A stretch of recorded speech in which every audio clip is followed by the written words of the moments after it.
Before I finish our firework, I'm going to fix this line of code because this line is now choosing only red or green, and this is choosing green rarely. It depends on the distance and x and y, and so our firework is kind of boring. So I'm going to get this line of code and get it back and change it to a random color. I hope it's not a problem for you. Apparently it is a problem for me because you saw how many mistakes I've did just now. So let's see what is going on now. Yeah, all the little squares are blinking in so many different colors. I hope you like this. So I'm now going to change the numbers, your actual task, and I'm going to achieve much faster and much more explosive firework. So I don't know why the initial distance is 3. I will make it to 0, so the firework will start as one square. I hope you like this much more. The center Y is going to be initially 600, and I'm going to make the firework go up much faster, at least initially. So, but I wanted it to start going down sooner, so I'm going to increase the speed at which it starts to fall. So I'm still not happy with it. I'm going to also reduce the speed of the explosion going out, and let's see what's going on now. I will again increase the speed at which delta y is changing, so I want to really sooner to start going down. Apparently I'm not doing this fast enough. I wanted the firework to start going down soon, and perhaps something like this is better, but again the explosion has exploded too much. Let's see what is going to happen now. And yeah, I will want the delta y to change even faster, so perhaps this is what I prefer. Do you like this firework better? I think that's kind of better. I don't know if you like it, but I hope that you understood my changes. I wasn't commenting them very much, sorry for this. I will repeat what I've did. So the easiest step was to make the firework start from the bottom of the playing field. Delta y selects the speed at which the firework is going to go up initially. So center y is changing by 15. It's going to change from 600 to 585, 570, and so on. But actually not exactly those numbers, because that delta y is not going to be always 15. It's going to go up to 0 and then continue going up. So our firework is slowing down, is stopping at some moment, and then starting to go down, and during all of this time it's expanding by this number. Perhaps I even want to make expansion even slower, so I'm going to reduce this number just a little bit more. Let's see how it's expanding now. Yeah, I think this is better. So experiment little more if you want, and then focus on your homework. So your first task of the homework is make the firework changing its x to. You are going to need delta x if you want to change this speed during the time, or you can do it without delta x if the firework is going to change its center x with a constant speed.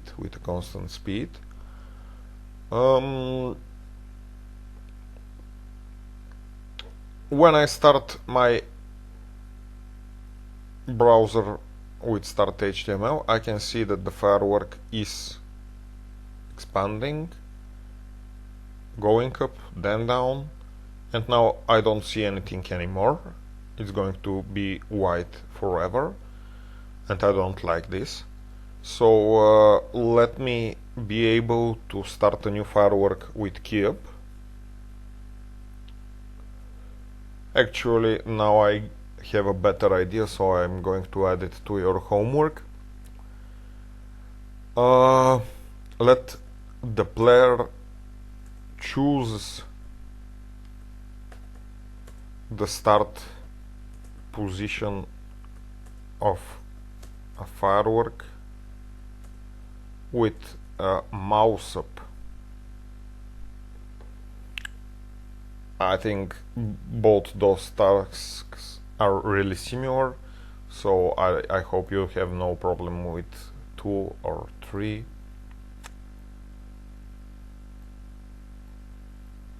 So your homework tasks have new numbers now. The player don't have any tasks to do in when you're done with task 4 from your homework. In it, the firework is going to be resurrected alone. After each firework is finished, a new firework will start, and I think this is easy, so you can do it. Addition to this task is going to be on a new random x.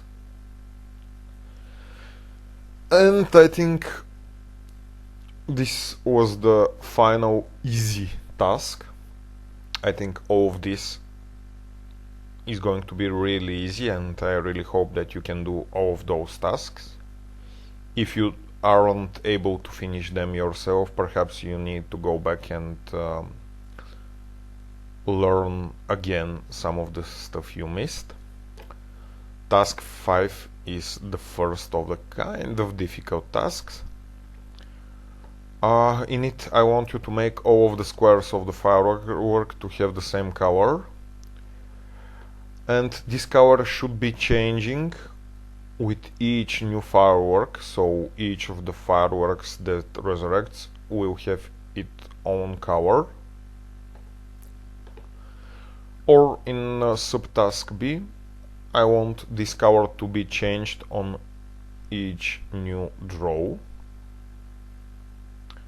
so the firework is going to blink really often, but the whole of the firework will be the same color.